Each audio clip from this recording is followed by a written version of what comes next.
Here's a semi-frustrating one. Has a happy ending though, I think. A little more testing will tell.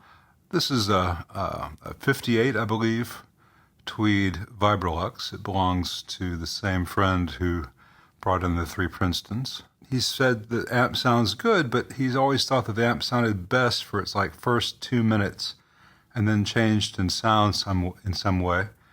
When I first got the amp in, it did. It changed after about 1.5 minutes, 2 minutes of playing. It got darker and fuzzy on the low frequencies.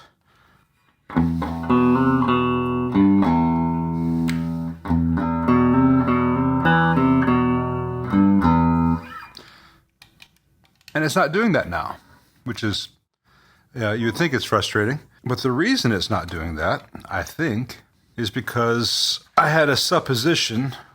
I had 2 things that came to my mind. 2.5 things.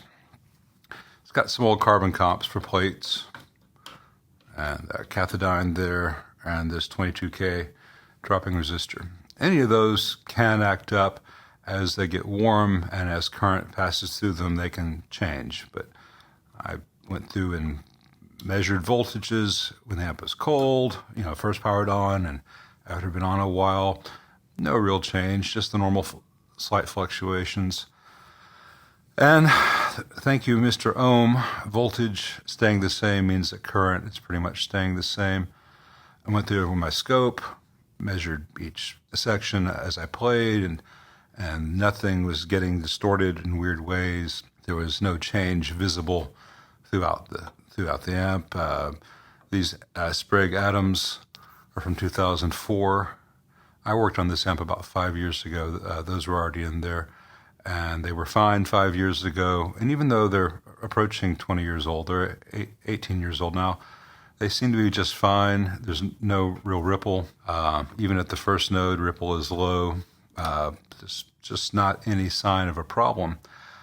I suspected the culprit at that point might be that the voice coil in this old Jensen Alnico speaker was getting hot as the amp was played, particularly on the low notes. And that seemed to be the case.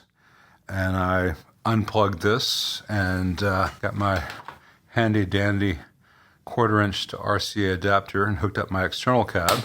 And the problem was not there with the external cab. Then I'd reconnect this and the problem would be there, but be lesser. And I switched back to the external cab, no problem. And then I went back to this, and now the problem seems to be gone. And I suspect that the problem is actually that there is just a corrosion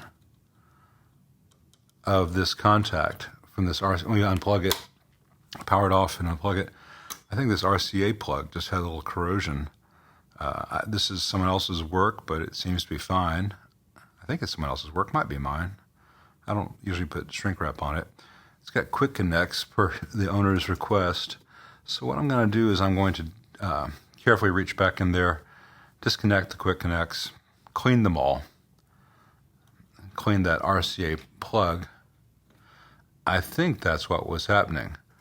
And when you have an imperfect connection due to dirt or funk or whatever you want to call it, you can have nasty sounds as a result.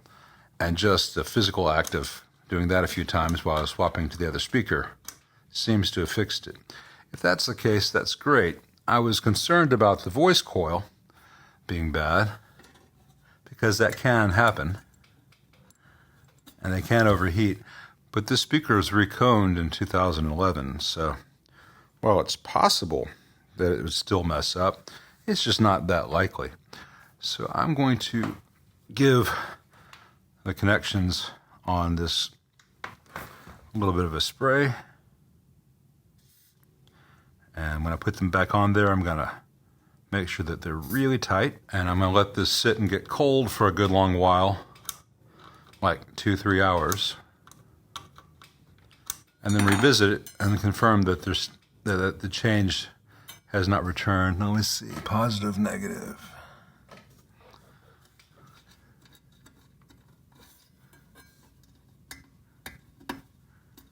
And that feels a little bit loose on those quick connects too. So, very careful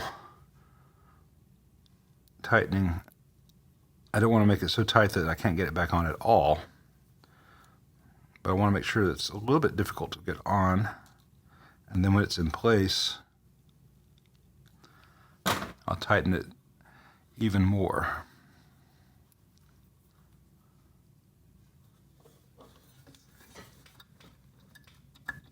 Yeah, that's hard to get on, which means it'll be harder to get off. All right, that's on there really securely. Reach back there and crimp it just a little bit more. You know, you gotta be careful with that. You don't want to make it impossible to get off without damaging the old terminals on this old Jensen. But you do this enough, you just get a sense for things.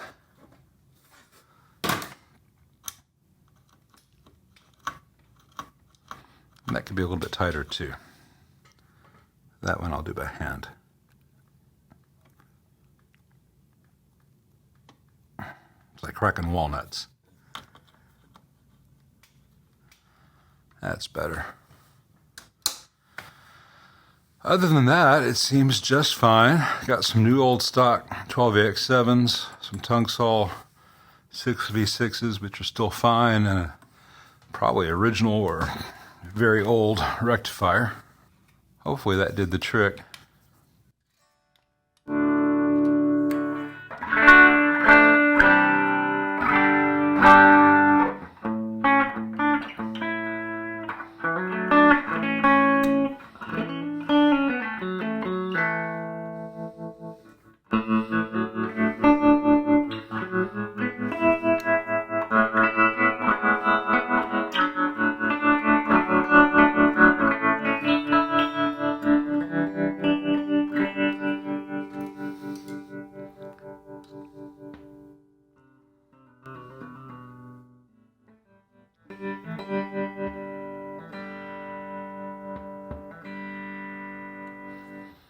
Just confirming that the tremolo switch will work.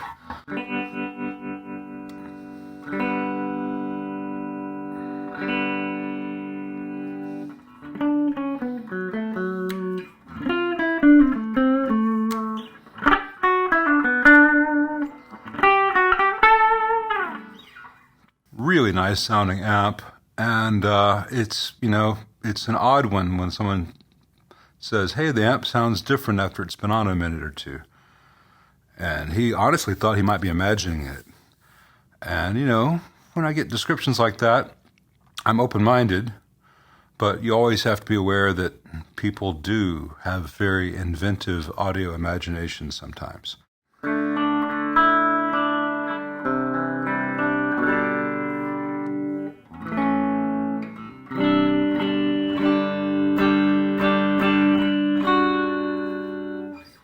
So I'm gonna let this thing sit for a couple hours while I make and have dinner with my wife and all that. And then I'll recheck and see if the problem really has gone away. But I think at this point, it's very likely that the problem was just dirt. I suppose it could be worse. It could be a jar of flies.